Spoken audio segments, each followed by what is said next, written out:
선생님, 국어 선생님이시면서 계약서도 못 읽으셨어요?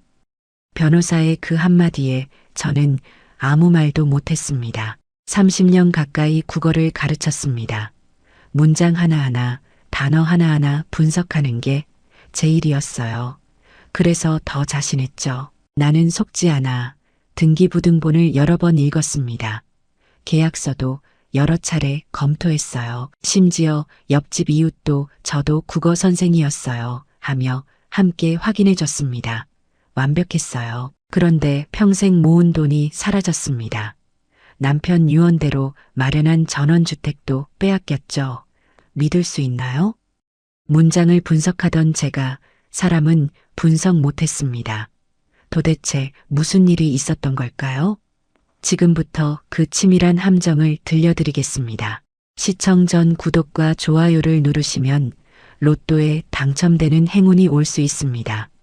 그리고 지금 어디에서 시청하고 계신지 댓글로 남겨주세요.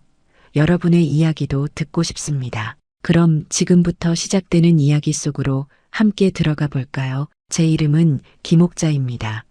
올해 65이에요. 30년 가까이 작은 국어학원을 운영했습니다. 초등학생부터 중학생까지 가르쳤죠. 제 학원은 동네에서 꽤 알려져 있었어요. 김옥자 선생님한테 배우면 국어는 걱정 없다. 학부모들이 그렇게 말했습니다. 남편 이름은 영수였어요. 저보다 3살 많았죠. 고등학교 교사였습니다. 수학을 가르쳤어요. 둘 다 교육자였으니까 자연스럽게 통하는 부분이 많았죠. 아이들 둘을 키웠습니다. 큰딸 민서와 작은딸 지은이요.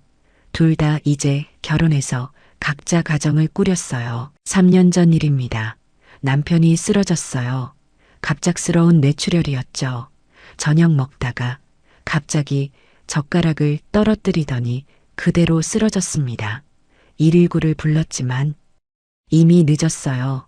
병원에 도착했을 때 의사 선생님이 고개를 저었습니다. 최선을 다하겠습니다만 각오하셔야 할 것 같습니다. 그날부터 남편은 중환자실에 누워 있었어요. 한 달쯤 지났을 때 잠깐 의식이 돌아왔습니다. 저는 그 순간을 놓치지 않았죠. 남편 손을 꼭 잡고 얼굴을 가까이 가져갔어요. 여보, 괜찮아. 곧 나아질 거야. 남편이 힘없이 웃었습니다. 그러고는 떨리는 목소리로 말했어요. 옥자야, 미안해. 무슨 소리야. 미안할 게 뭐 있어. 내가 너한테 해준 게 없네. 평생 학원 운영하느라 고생만 시켰어. 그게 무슨 소리야. 우리 행복했잖아. 남편이 제 손을 더 세게 잡았습니다. 눈에 눈물이 고였어요. 옥자야, 약속 하나만 해줘. 응, 뭔데? 내가 가면 너무 슬퍼하지 마. 그리고 혼자 외롭게 살지도 말고. 무슨 소리야. 당신 안 가. 아니야, 나 알아. 이제 얼마 안 남았어. 저는 눈물이 났습니다. 하지만 참았어요. 남편 앞에서 울면 안 될 것 같았거든요. 남편이 계속 말했습니다. 정원 있는 집에서 살아. 텃밭도 가꾸고 꽃도 심고 그러면서 살아. 내가 평생 못 해준 거. 이제 너 혼자라도 누려. 무슨 소리야. 우리 같이 그렇게 살 거야. 옥자야, 약속해. 응, 알았어. 약속할게. 남편이 웃었습니다. 편안한 미소였어요. 그게 남편이 저한테 한 마지막 말이었습니다. 그날 밤 남편은 잠든 채로 세상을 떠났어요. 장례를 치르는 동안 저는 멍했습니다. 실감이 나지 않았어요. 남편이 정말 간 건지 믿기지 않았죠. 밤에 집에 들어가면 자꾸 남편이 거실에 앉아 있을 것 같았습니다. 하지만 아무도 없었어요. 몇 개월이 지났습니다. 저는 학원 일을 계속했어요. 아이들 가르치는 게 유일한 위안이었죠. 집에 혼자 있으면 너무 외로웠거든요. 그런데 이상했습니다. 아이들 가르치는 게 예전처럼 즐겁지 않았어요. 문장을 설명하다가도 자꾸 멍해졌습니다. 어느 날 저녁이었어요. 학원 문을 닫고 집에 오는데 문득 남편 말이 떠올랐습니다. 정원 있는 집에서 살아. 그 말이 가슴에 와닿더라고요. 그래, 남편 약속 지켜야지. 그렇게 생각했습니다. 다음 날부터 저는 부동산 앱을 들여다보기 시작했어요. 처음엔 그냥 구경하는 정도였습니다. 시골 전원주택 사진들을 보면서 상상했죠. 저기서 텃밭 가꾸고 책 읽고 그러면 얼마나 좋을까. 남편도 좋아했을 텐데 하고는 정리하기로 했습니다. 제자 중 하나가 인수하고 싶다고 했어요. 가격도 합리적으로 제시했죠. 좋은 기회였습니다. 그렇게 학원을 넘기고 퇴직금을 받았어요. 30년 가까이 모은 돈이었습니다. 딸들한테 말했습니다. 엄마가 시골에 작은 집 하나 사려고 해. 큰딸 민서가 걱정스러운 얼굴로 물었어요. 엄마, 혼자 시골에서 사시려고요? 괜찮으세요? 응, 괜찮아. 엄마 혼자서도 잘 살아. 작은 딸 지은이도 말했습니다. 엄마, 그래도 우리랑 상의하고 결정하세요. 혼자 하지 마시고. 알았어. 걱정 마. 엄마가 잘 알아볼게. 하지만 속으론 생각했습니다. 나 혼자서도 충분히 할 수 있어. 30년 동안 학원 운영했던 사람인데. 집 하나 못 사겠어? 그런 자신감이 있었어요. 그게 독이 될 줄은 그때 몰랐습니다. 주말마다 지방으로 내려가기 시작했습니다. 부동산 앱에서 괜찮아 보이는 집들을 직접 보러 다녔어요. 경기도 외곽, 충청도, 강원도 여기저기 돌아다녔죠.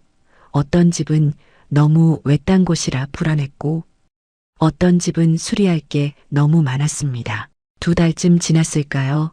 드디어 마음에 드는 집을 발견했어요. 경기도 어느 작은 마을이었습니다. 집은 좀 낡았지만 구조가 튼튼했고 마당도 넉넉했죠. 무엇보다 마을 분위기가 좋았어요. 조용하면서도 사람 사는 냄새가 났습니다. 중개사무소 문을 열었습니다. 50대쯤 돼 보이는 남자가 반갑게 맞아줬어요. 어서 오세요. 무엇을 도와드릴까요? 저기 봤던 집 있잖아요. 마당 넓은 그 집. 아, 그 집이요? 좋은 눈 있으시네요. 진짜 괜찮은 매물입니다. 중개사 이름은 이정훈이라고 했어요. 명함을 내밀면서 웃었습니다. 명함을 받아보니 뭔가 인쇄돼 있더라고요. 법무사 자격 보유. 그걸 보는 순간 안심이 됐습니다. 아, 이 사람은 전문가구나. 그렇게 생각했어요. 법무사시기도 하세요? 네, 예전에 법무사 일 좀 했습니다. 그래서 등기 쪽은 제가 직접 확인해 드려요. 손님들이 안심하시더라고요. 그럼 정말 좋네요. 걱정 마세요. 제가 꼼꼼하게 다 확인해 드릴게요. 중개사가 서류를 꺼냈습니다.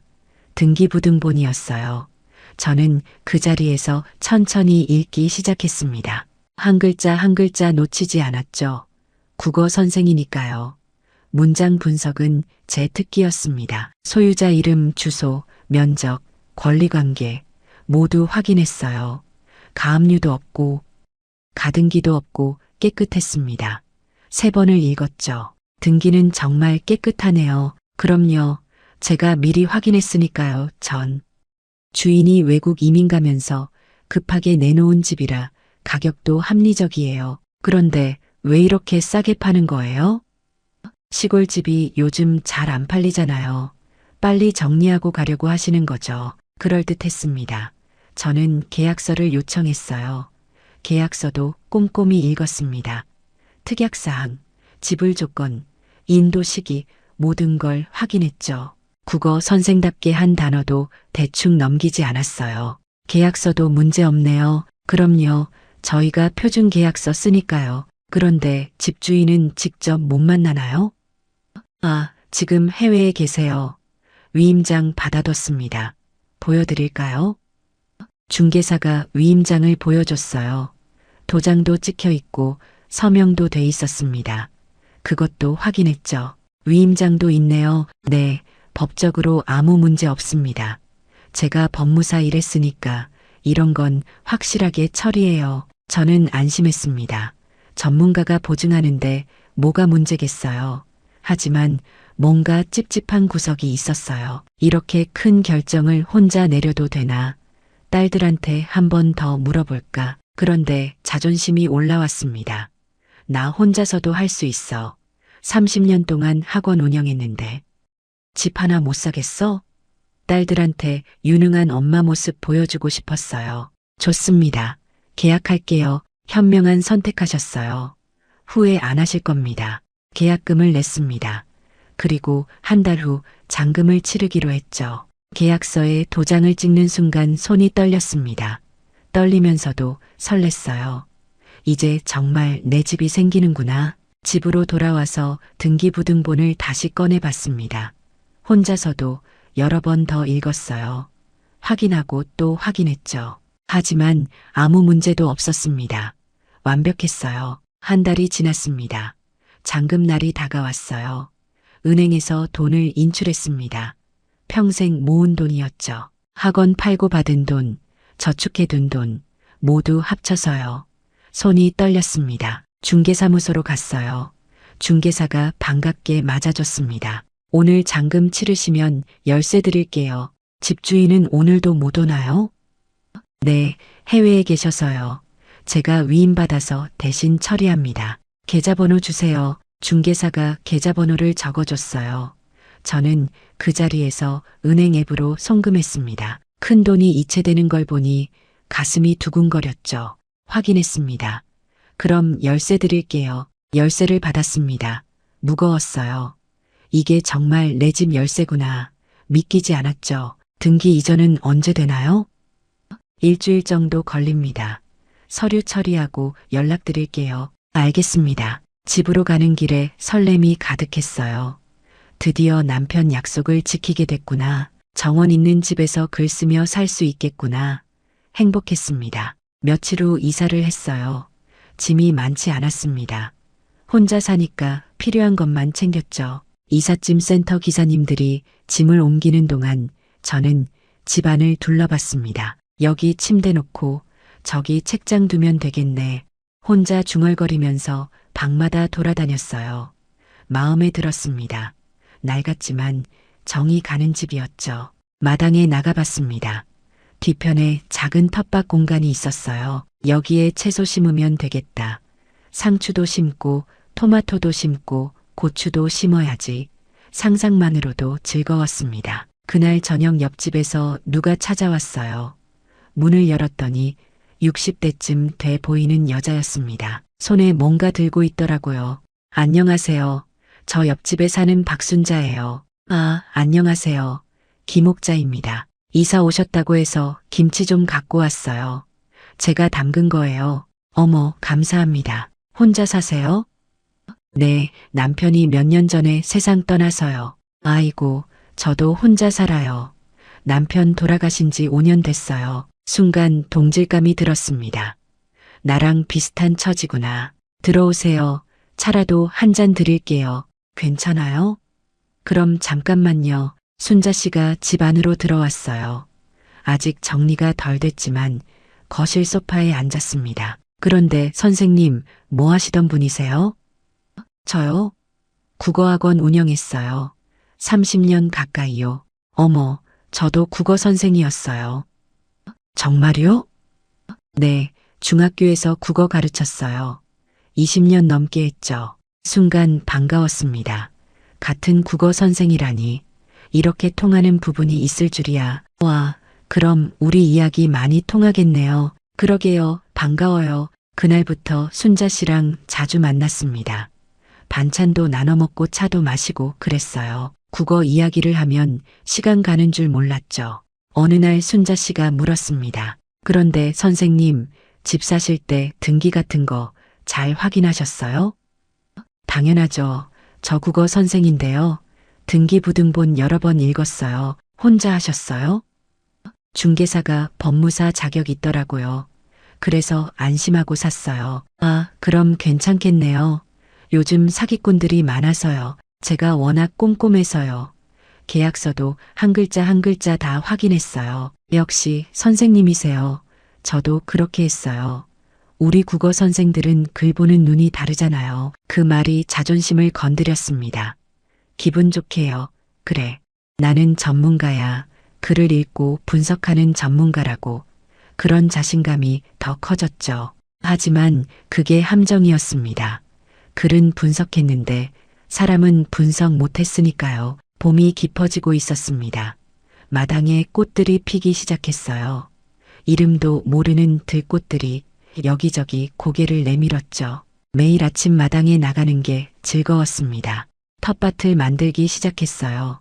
앞집 할아버지가 도와주셨습니다. 흙 파는 법, 이랑 만드는 법 하나하나 알려주셨죠. 평생 도시에서만 살았던 제게는 모든 게 신기했어요. 상추는 이렇게 심어야 하고 고추는 간격을 좀 넓게 해야 해요. 네, 알겠습니다. 도시서 오셨다며요? 농사 처음이시죠? 네, 완전 초보예요. 괜찮아요. 천천히 배우면 돼요. 씨앗을 뿌렸습니다. 며칠 지나니 작은 싹이 돋아났어요. 그걸 보는 순간 신기했습니다. 생명이 자라는구나. 이렇게 가까이서 보는 게 언제였나 싶었죠. 순자 씨가 자주 놀러 왔습니다. 함께 마당에 앉아서 차를 마셨어요. 이야기를 나누는 시간이 좋았죠. 선생님, 이번 주말에 마을 회관에서 모임 있어요. 같이 가실래요?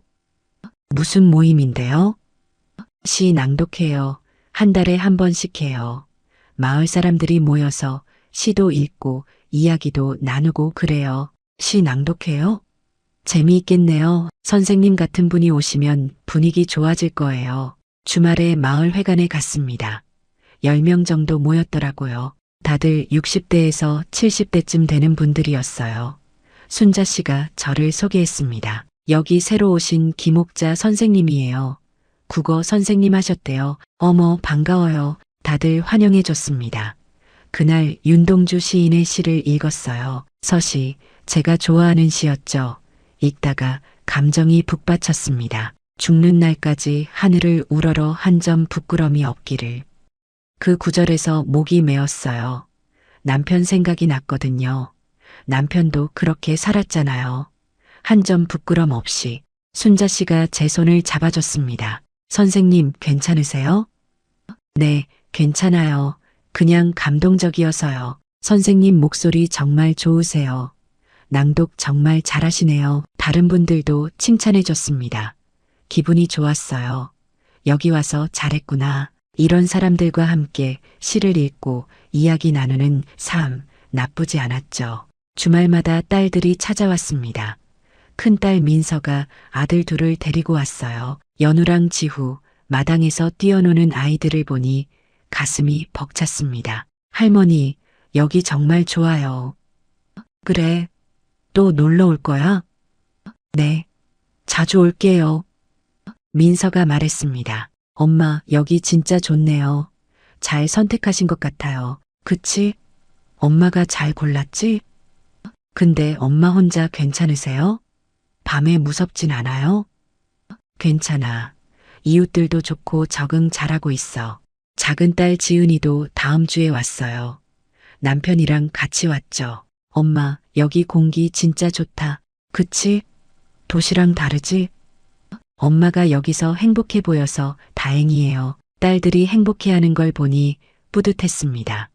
내 선택이 맞았구나. 남편 약속도 지키고 딸들도 안심시키고 완벽했어요. 텃밭 채소들이 자라기 시작했습니다.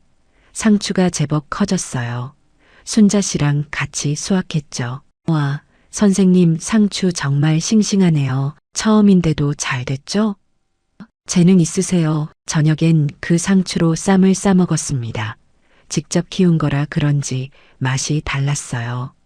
더 아삭하고 더 신선했죠. 마을 사람들이랑도 친해졌습니다.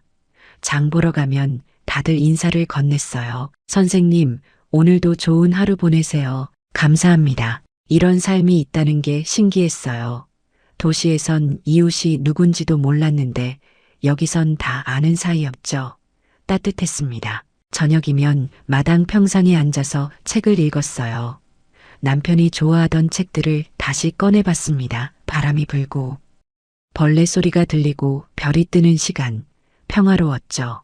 여보, 여기 참 좋지? 당신도 좋아했을 것 같아. 혼자 중얼거리며 하늘을 봤습니다. 별들이 쏟아지더라고요. 남편이 어디선가 저를 보고 있을 거라 믿었어요. 2달이 지났습니다. 완전히 적응했죠. 이제 이 마을이 제 집 같았어요. 순자 씨는 거의 매일 만나는 친구가 됐고 다른 이웃들도 가족처럼 느껴졌습니다. 어느 날 저녁 순자 씨가 물었습니다. 선생님, 정말 행복해 보여요. 응, 행복해. 여기 와서 잘했어. 남편분도 좋아하실 거예요. 그러게, 남편이 이렇게 살라고 했거든. 훌륭한 분이셨나 봐요. 응, 좋은 사람이었어. 그날 밤 저는 평상에 누워 하늘을 봤습니다. 지금이 인생에서 가장 평온한 시간인 것 같았어요. 더 바랄 게 없었죠. 하지만 그 평온함이 곧 산산조각 날 줄은 몰랐습니다. 악몽은 바로 다음 주부터 시작됐으니까요. 여름이 시작되는 어느 날이었습니다. 오전에 텃밭일을 마치고 집에 들어왔어요. 샤워하고 나와서 거실에 앉아 있었죠. 그때 현관문을 두드리는 소리가 들렸습니다. 택배인가 싶어서 문을 열었어요. 그런데 낯선 남자가 서 있었습니다.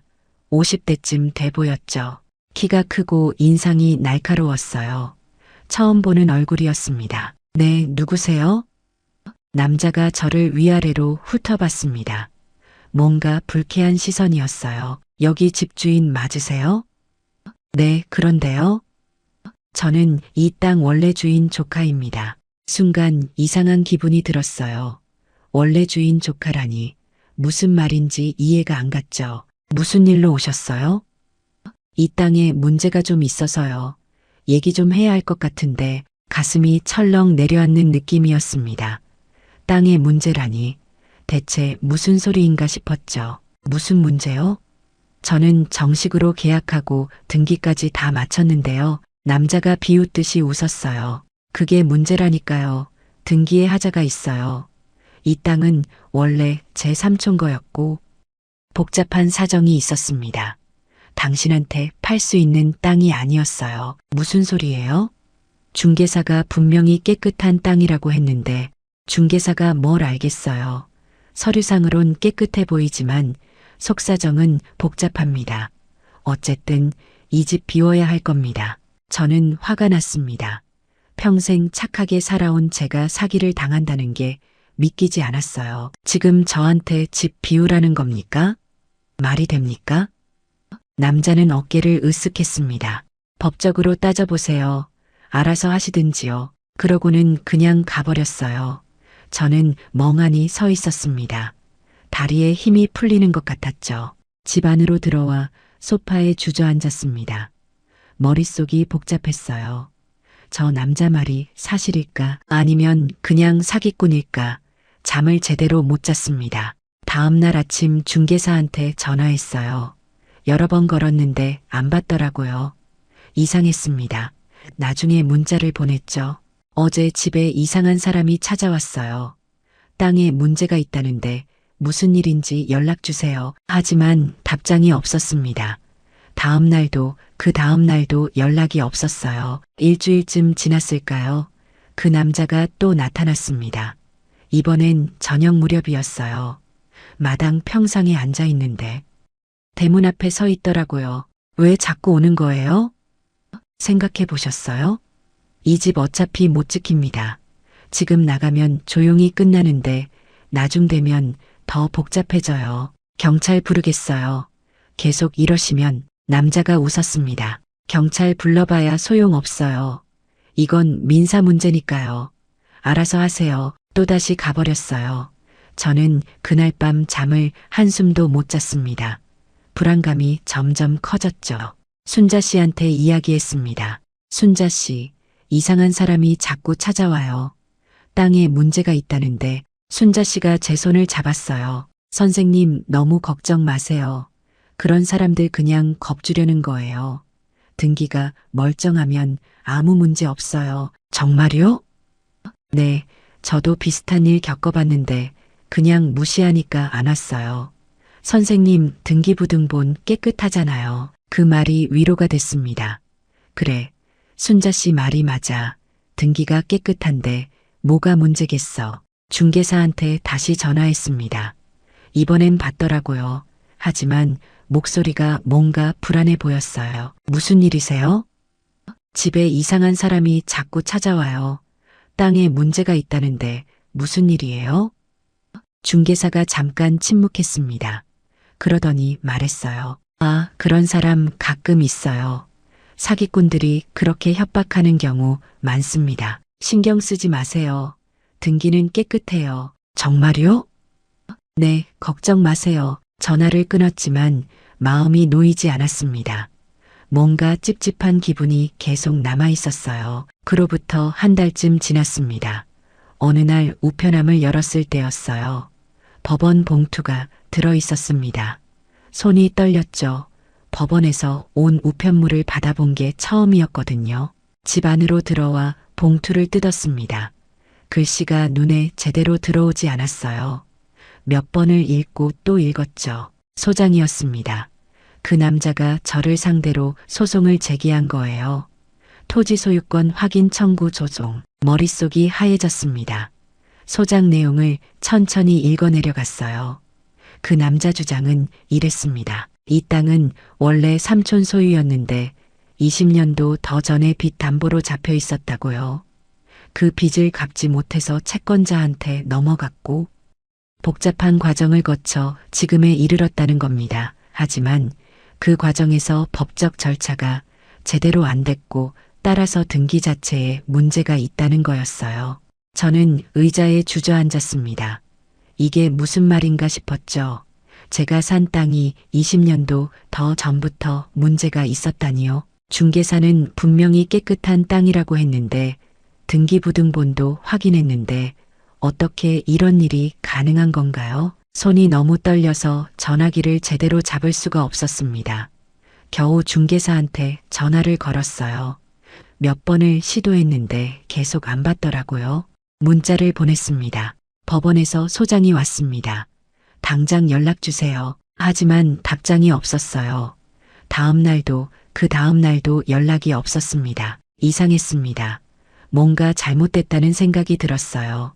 저는 중개사무소로 직접 찾아갔습니다. 문이 잠겨 있었어요. 유리창 너머로 안을 들여다보니 텅 비어 있었습니다. 책상도 의자도 다 없었죠. 옆 가게 주인한테 물었습니다. 여기 중개사 어디 갔는지 아세요?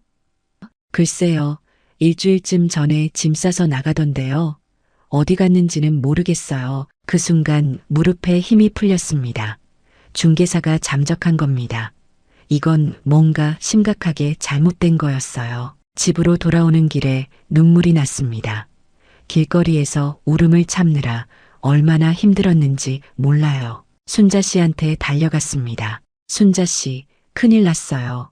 법원에서 소장이 왔고 중개사는 잠적했어요. 순자 씨가 놀란 표정을 지었습니다. 뭐라고요? 소장이요?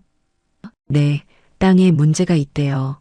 20년도 더 전일이래요. 순자 씨가 제 손을 잡았어요. 선생님, 일단 진정하세요.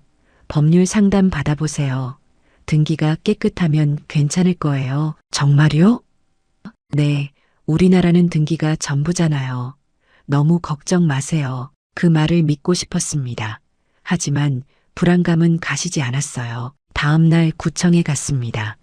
땅 관련해서 문제가 있는지 확인하고 싶다고 했죠. 담당 공무원이 컴퓨터를 확인했습니다.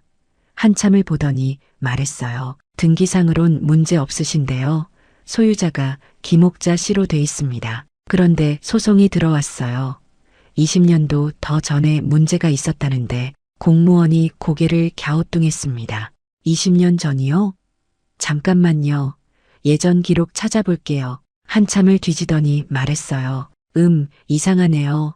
옛날 기록을 보니까 좀 복잡해 보이는데요. 어떻게 복잡한데요?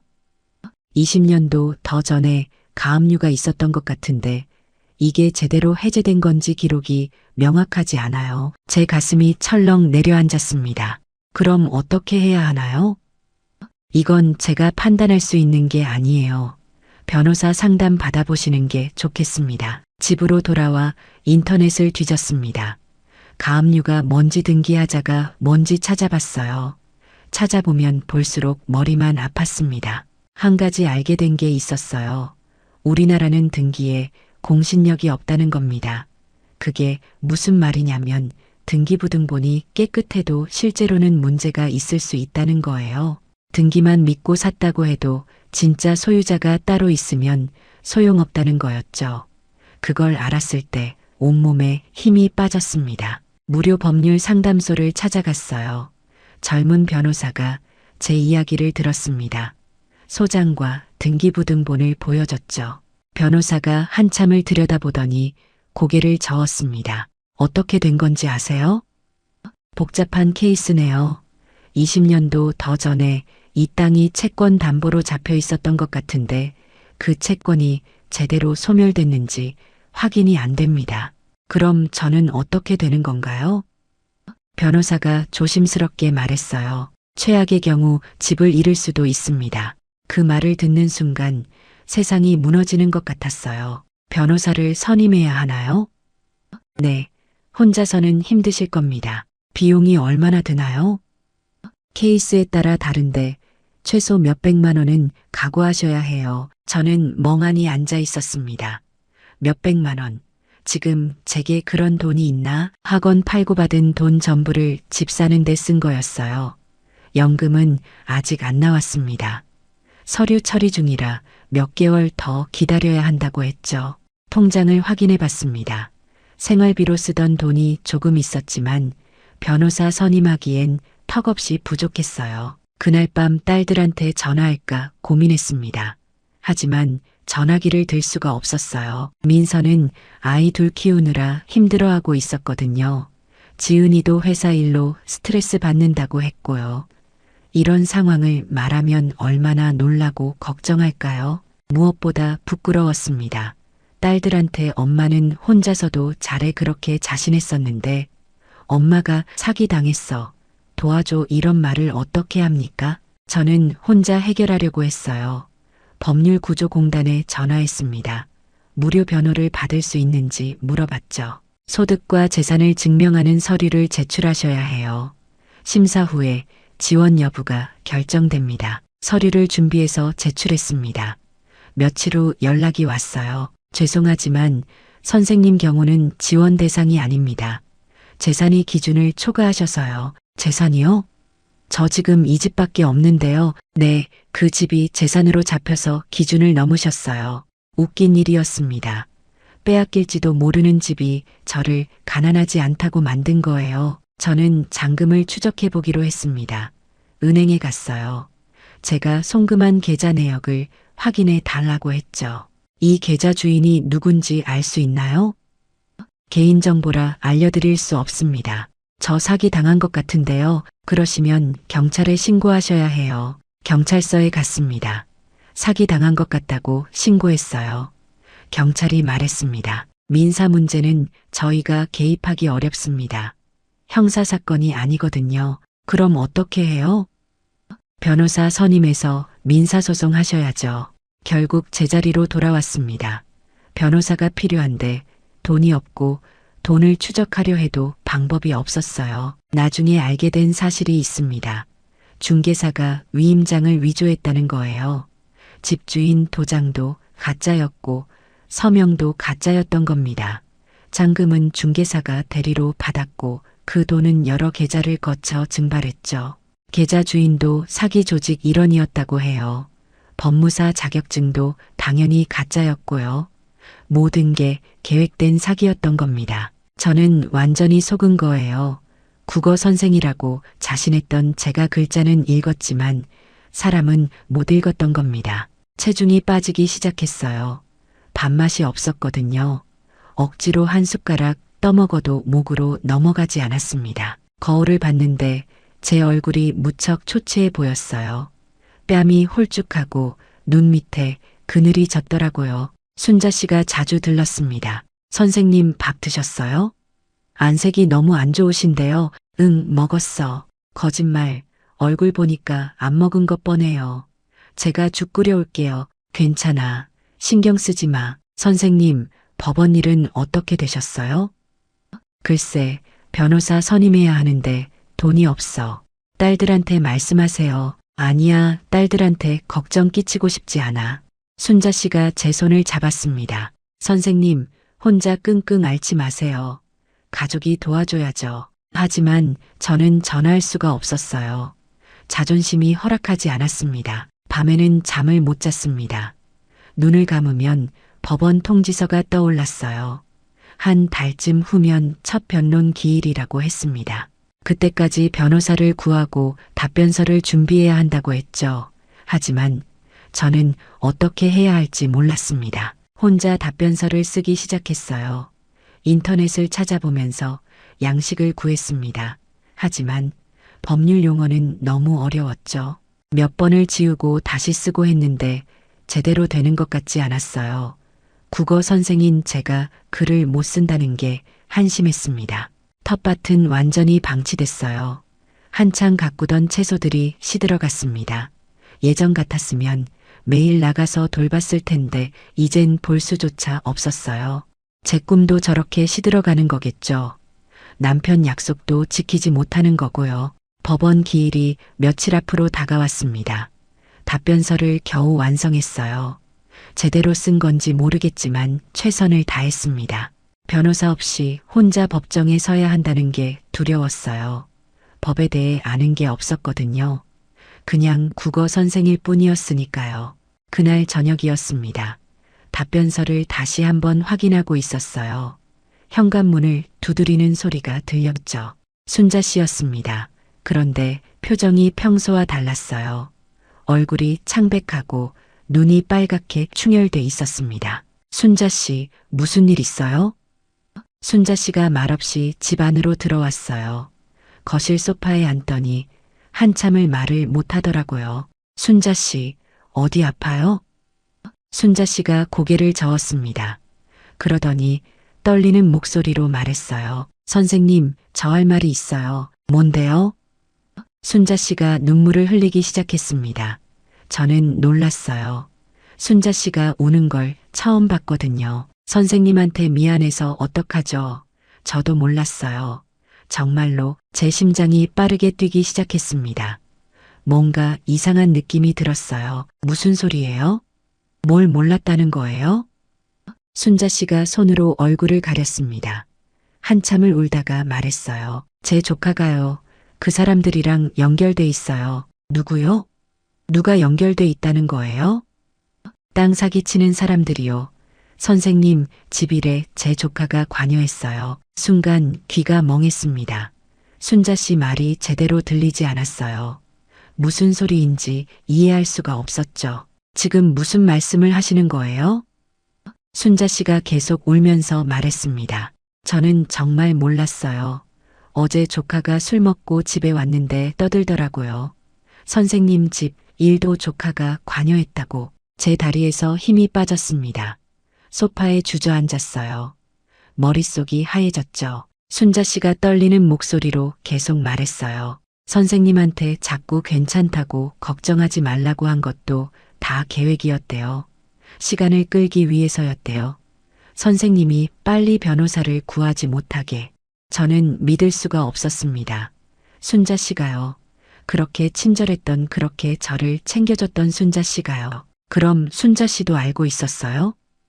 아니에요. 저는 정말 몰랐어요. 순자 씨가 울면서 말했습니다. 조카가 이런 일 하는 줄 몰랐어요. 그냥 부동산 일한다고만 알고 있었거든요. 어제 듣고 너무 놀라서 선생님한테 빨리 말씀드려야 한다고 생각했어요. 저는 순자 씨를 쳐다봤습니다. 눈물을 흘리는 게 진심처럼 보였어요.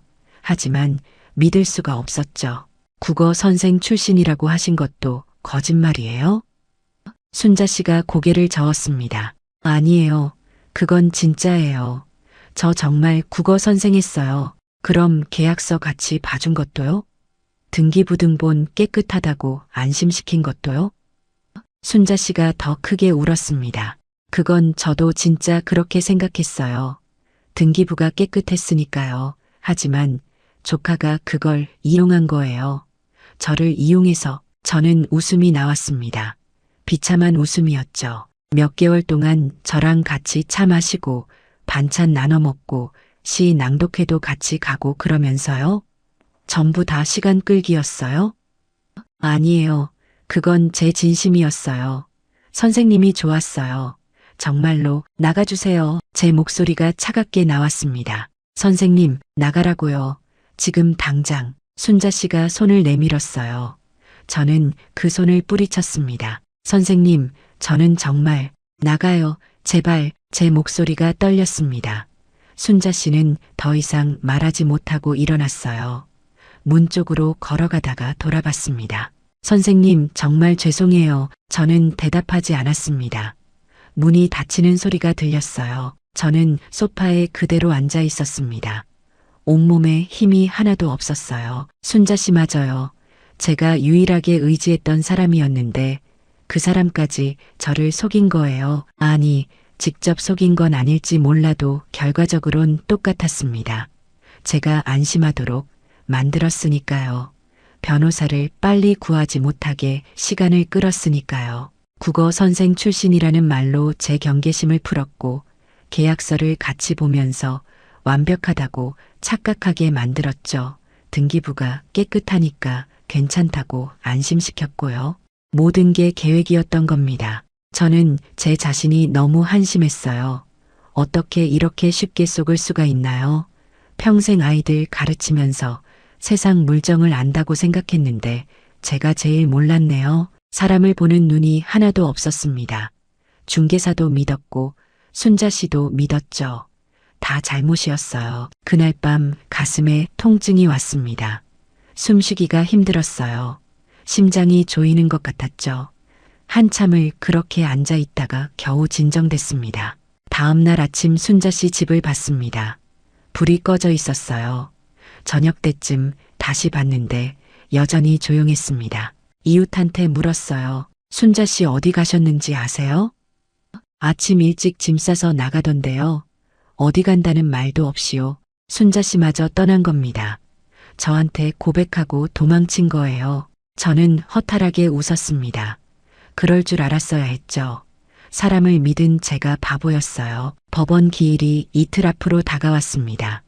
답변서를 준비했지만 이제 의미가 없어 보였어요. 변호사도 없이 준비도 제대로 안 된 상태로 법정에 서야 합니다. 이미 진 싸움이었어요. 그날 저녁 처음으로 딸들한테 전화했습니다. 더 이상 혼자 견딜 수가 없었거든요. 민서한테 전화를 걸었어요. 떨리는 손으로 전화기를 들었죠. 여보세요, 엄마. 민서 목소리가 들렸습니다. 저는 한참 동안 말을 못했어요. 엄마, 왜 그러세요? 어디 아프세요? 민서가 걱정스럽게 물었습니다. 엄마가 잘못했다. 목소리가 떨렸습니다. 눈물이 나왔어요. 엄마, 무슨 일이에요? 무슨 일 있어요? 민서가 다급하게 물었죠. 저는 그동안의 일을 다 털어놨습니다. 집사일, 소송당한 일, 순자 씨 일까지 다 말하고 나니 한숨이 나왔어요. 민서는 한참 침묵했습니다. 그러더니 울먹이는 목소리로 말했어요. 엄마, 왜 진작에 말 안 하셨어요? 왜 혼자 그렇게 힘들어 하셨어요? 미안해. 엄마가 혼자 할 수 있을 줄 알았어. 엄마, 지금 바로 내려갈게요. 혼자 있지 마세요. 전화를 끊고 저는 한참을 울었습니다. 이제야 누군가한테 기댈 수 있게 됐지만 너무 늦어버렸어요. 집은 이미 잃을 것 같았고 제 건강도 무너졌죠. 모든 게 너무 늦었습니다. 민서가 다음 날 아침 일찍 도착했습니다. 남편 재훈이도 같이 왔더라고요. 문을 열고 들어서는 민서의 얼굴을 보는 순간 눈물이 났어요. 엄마, 민서가 저를 꼭 안았습니다. 얼마나 힘드셨어요? 왜 혼자 이렇게 견디셨어요? 저는 민서의 품에서 한참을 울었습니다. 참아왔던 눈물이 터져 나왔어요. 재훈이가 말했습니다. 어머님, 일단 앉으세요. 차근차근 이야기 나눠봅시다. 저는 소파에 앉아서 서류들을 꺼냈어요. 소장, 등기부 등본, 제가 쓴 답변서까지. 재훈이가 하나씩 읽어봤습니다. 회사에서 법무일을 하는 사람이라 어느 정도는 아는 분이었어요. 한참을 보더니 고개를 저었습니다. 어머님, 솔직히 이기기 어려워 보입니다. 상대방이 증거를 꽤 많이 준비한 것 같아요. 제 가슴이 철렁 내려앉았습니다. 민서가 물었습니다. 그럼 어떡하죠? 엄마가 집을 잃는 건가요? 내일 법정에 가야 알겠지만 최악의 경우를 대비해야 할 것 같습니다. 저는 고개를 끄덕였습니다. 이미 각오는 하고 있었어요. 다음 날 법원에 갔습니다. 민서와 재훈이가 함께 갔어요. 법정 복도에서 그 남자를 봤습니다. 변호사와 함께 서 있더라고요. 저를 보더니 비웃듯 웃었어요. 그 표정이 너무 화가 났지만 참았습니다. 법정 문 앞에 섰습니다. 손이 떨렸어요. 민서가 제 손을 잡아줬습니다. 엄마, 괜찮으실 거예요. 문을 열고 들어갔습니다. 법정은 생각보다 작았어요. 판사석, 원고석, 피고석이 보였죠. 판사님이 들어오셨습니다. 40대 초반쯤 돼 보이는 남자였어요. 그런데 이상했습니다. 판사님이 저를 보더니 눈이 커지더라고요. 순간 당황하는 표정이었죠. 저도 그 얼굴을 자세히 봤습니다. 어디서 본 것 같은데 누구지? 판사님이 서류를 펼치면서 말씀하셨습니다. 사건 번호. 그 목소리를 듣는 순간 알아챘습니다. 민준이, 김민준이었어요. 20년도 더 전 제가 가르쳤던 학생이었습니다. 학원에서 국어를 배웠던 아이였죠. 똑똑한 학생이었어요. 법대에 간다고 했던 기억이 나네요. 그 아이가 판사가 됐구나. 민준이도 저를 알아본 것 같았습니다. 눈빛이 흔들렸어요. 하지만 표정을 숨기려고 애쓰더라고요. 재판이 시작됐습니다. 상대 변호사가 먼저 주장을 펼쳤어요. 이 토지는 20년도 더 전에 채권 담보로 설정됐으나 법적 절차에 하자가 있었습니다. 따라서 현재 등기는 무효이며 진정한 권리자는 원고 측입니다. 법률 용어들이 쏟아졌습니다. 저는 절반도 이해하지 못했어요. 제 차례가 왔습니다. 떨리는 목소리로 답변서를 읽었어요. 저는 정당하게 집을 샀습니다. 중개사가 문제없다고 했고 등기부등본도 여러 번 확인했습니다. 저는 잘못한 게 없습니다. 하지만 제 목소리는 힘이 없었어요. 상대 변호사가 반박했습니다. 등기를 믿었다는 것만으로는 충분하지 않습니다. 우리나라는 등기에 공신력이 없습니다. 실제 권리자를 확인하지 않은 책임은 피고에게 있습니다. 민준이가 질문을 했습니다. 피고 측은 매매 대금을 누구한테 지불했습니까? 중개사한테 지불했습니다. 원소유주를 직접 만나셨습니까? 아니요. 해외에 계신다고 해서 위임장을 확인하셨습니까? 네, 확인했습니다. 그 위임장이 진짜인지 법무사나 변호사한테 검증받으셨습니까? 저는 대답할 수가 없었습니다. 하지 않았거든요. 민준이가 서류를 보면서 말했습니다. 국어 선생님이시라고요? 네, 계약서를 꼼꼼히 읽으셨다고 하셨는데 등기부등본만 확인하셨습니까? 네, 과거 권리관계는 조사하지 않으셨습니까? 등기부에 다 나와 있지 않나요? 민준이가 고개를 저었습니다. 등기부에는 현재 상태만 나옵니다.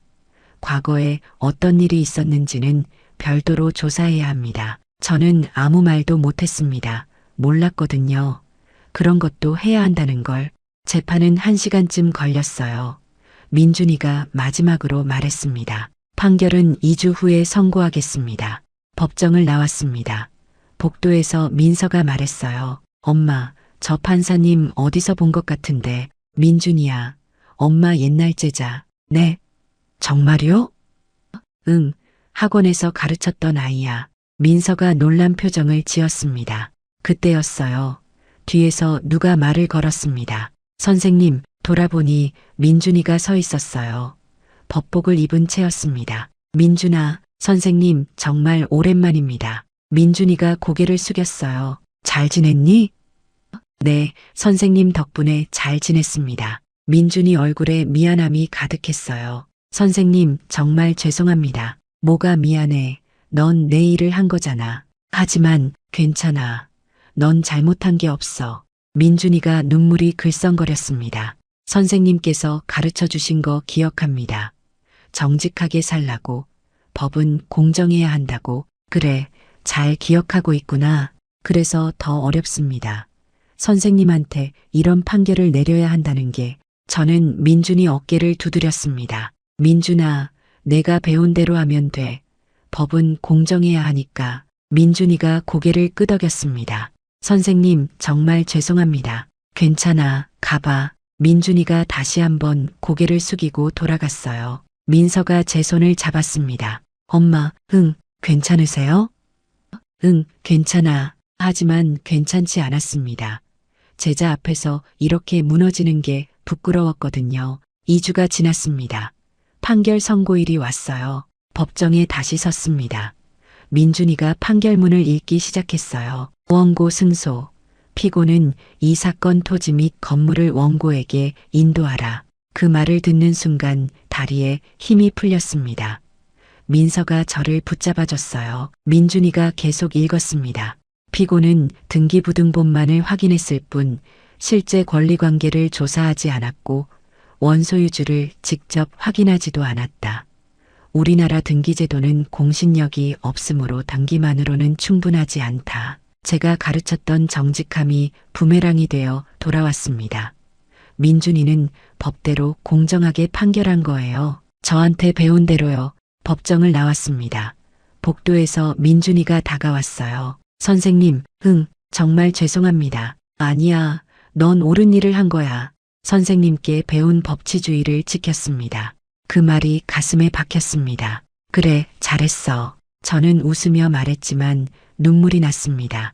제가 가르친 아이가 제게 패소를 선고했어요. 하지만 그게 옳은 일이었습니다. 민준이는 잘못한 게 없었어요. 법대로 한 거니까요. 잘못한 건 저였습니다.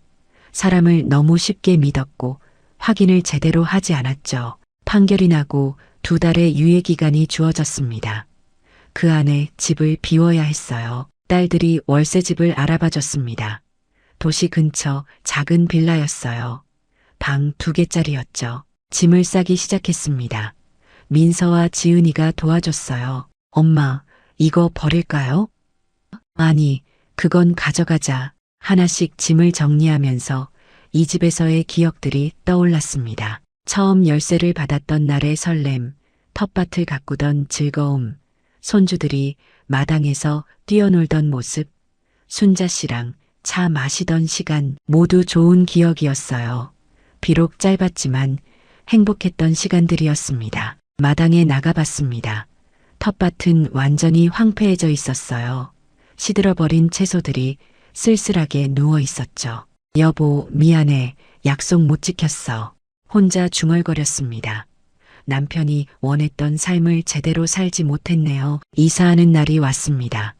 이삿짐 센터 트럭이 왔어요. 짐을 실으면서 한 번씩 방을 둘러봤습니다. 여기 침대 놓고 저기 책장 두고 그렇게 상상했던 게 얼마 전 같은데 대문을 나서면서 뒤돌아봤습니다. 마지막으로 집을 봤어요. 안녕. 내 집 짧은 시간이었지만 고마웠어. 새 집은 정말 작았습니다. 마당도 없고 텃밭도 없었죠. 하지만 괜찮았어요. 딸들이 가까이 있으니까요. 민서가 자주 들렀습니다. 반찬도 갖다 주고 청소도 도와줬어요. 엄마, 건강만 챙기세요. 응, 고마워. 힘내세요. 우리가 있잖아요. 지은이도 주말마다 왔습니다. 엄마, 우리랑 같이 살까요? 아니야, 엄마 혼자 괜찮아. 정말요? 응, 너희들 가까이 있는 것만으로도 충분해. 건강은 천천히 회복됐습니다. 밥도 조금씩 먹기 시작했고 잠도 올 만큼 왔어요. 무엇보다 아이들한테 숨기지 않게 돼서 마음이 편했습니다. 어느 날 민준이한테서 연락이 왔습니다. 문자였어요. 선생님, 안부 여쭙고 싶습니다. 한번 뵐 수 있을까요? 저는 괜찮다고 답장했어요. 며칠 후 민준이가 찾아왔습니다. 평상복 차림이었죠. 선생님, 어떻게 지내세요? 응, 괜찮아. 들어와. 민준이가 거실에 들어왔어요. 작은 집을 둘러보더니 미안한 표정을 지었습니다. 선생님, 정말 죄송합니다. 아니야. 내 잘못이 아니야. 하지만 제가 민준아 앉아. 민준이가 소파에 앉았습니다. 저는 차를 내왔어요. 민준아, 넌 잘한 거야. 선생님, 정말이야. 넌 법대로 판결한 거잖아. 선생님한테 배운 대로 정직하게. 민준이가 고개를 숙였습니다. 그게 더 괴롭습니다. 선생님께 배운 걸로 선생님한테 상처를 드렸으니까. 아니야, 그게 옳은 거야. 저는 민준이 손을 잡았어요. 민준아, 선생님이 잘못한 거야. 사람을 너무 쉽게 믿었고 확인을 제대로 안 했어. 그래도 넌 계속 정직하게 살아. 법대로 공정하게. 그게 선생님이 가르친 거니까. 민준이가 눈물을 흘렸습니다. 선생님, 감사합니다. 뭐가 고마워. 이렇게 이해해 주셔서요. 민준이가 돌아가고 저는 한참을 앉아 있었습니다. 제자가 성장했구나. 법을 지키는 판사가 됐구나. 그게 자랑스러웠어요. 비록 저는 집을 잃었지만 민준이는 옳은 일을 했습니다. 그걸로 됐어요. 시간이 흘렀습니다. 연금이 나오기 시작했어요. 많지 않았지만 생활할 만했습니다. 딸들도 조금씩 도와줬죠. 처음엔 미안했는데 이제는 받아들였어요. 손주들이 자주 놀러 왔습니다. 작은 집이지만 아이들은 좋아했어요. 할머니, 우리 또 올게요. 그래, 자주 와. 어느 날 민서가 말했습니다. 엄마, 이 이야기를 다른 사람들한테도 알려야 하지 않을까요? 왜? 이런 피해 당하는 사람이 더 생기면 안 되잖아요. 저는 생각해 봤습니다. 제 이야기가 누군가에게 도움이 될까요? 그래서 이렇게 말하게 됐습니다. 여러분, 제 이야기를 끝까지 들어주셔서 감사합니다. 제가 여러분한테 꼭 말씀드리고 싶은 게 있어요. 첫째, 등기부등본만 믿지 마세요. 반드시 법무사나 변호사한테 권리 분석을 받으세요.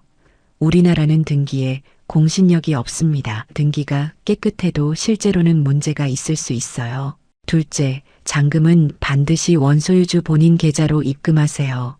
중개사 계좌로 보내면 안 됩니다. 그리고 원소유주를 직접 만나서 신분증을 확인하세요. 셋째, 위임장을 절대 믿지 마세요. 위임장은 얼마든지 위조할 수 있습니다. 꼭 본인을 직접 만나야 해요. 넷째, 혼자 결정하지 마세요. 아무리 확신이 있어도 가족이랑 상의하세요. 자존심 때문에 혼자 하려다가 저처럼 됩니다. 다섯째, 도움을 요청하는 걸 부끄러워하지 마세요. 어려울 때 가족한테 손 벌리는 게 약한 게 아닙니다. 그게 가족이에요. 그리고 마지막으로 하나 더 말씀드릴게요. 사람을 쉽게 믿지 마세요. 아무리 친절해도 확인하고 또 확인하세요. 국어 선생 출신이라고 해서, 같은 처지라고 해서, 친하게 지냈다고 해서 믿으면 안 됩니다. 저는 글은 분석했지만 사람은 분석 못했어요. 그게 제 실수였습니다. 지금 저는 작은 월세집에서 삽니다. 평생 모은 돈은 다 날아갔어요. 남편이 원했던 정원 있는 집에서의 삶도 잃었죠. 딸들한테 손 벌리며 살고 있습니다. 60 중반 나이에요. 부끄럽습니다. 하지만 어쩔 수 없어요. 제가 어리석었던 대가니까요. 그래도 한 가지 다행인 건 건강을 되찾았다는 거예요. 딸들이 가까이 있다는 것도요. 손주들 얼굴 보면서 하루하루 살아가고 있습니다. 여러분은 저처럼 되지 마세요. 제발 조심하세요. 특히 은퇴하시고 전원주택 꿈꾸시는 분들, 정말 조심하세요. 등기부등본만으로는 안전하지 않습니다. 전문가한테 권리 분석 받으세요. 중개사 말만 믿지 마세요. 원소유주를 직접 만나세요. 위임장 절대 믿지 마세요. 본인 확인이 답입니다. 그리고 혼자 결정하지 마세요. 가족이랑 상의하세요. 자존심 때문에 혼자 하려다가 모든 걸 잃습니다. 저처럼요. 제 이야기가 여러분께 조금이라도 도움이 됐으면 좋겠습니다. 한 분이라도 제 같은 피해를 당하지 않는다면 그것만으로도 의미가 있을 것 같아요. 그리고 주변의 저 같은 나이대 지인들에게도 꼭 알려주세요. 특히 은퇴하시고 퇴직금으로 집을 사려는 분들이 계시다면 더욱 조심하라고 말씀해 주세요. 우리의 이 사연이 마음에 남았다면 좋아요를 눌러주세요. 그리고 소중한 사람들과 함께 이 이야기를 나눠주시길 바랍니다. 여러분의 한마디가 누군가에겐 큰 위로가 될 수 있습니다. 영상이 마음에 드셨다면 구독과 좋아요, 응원 부탁드립니다. 감사합니다.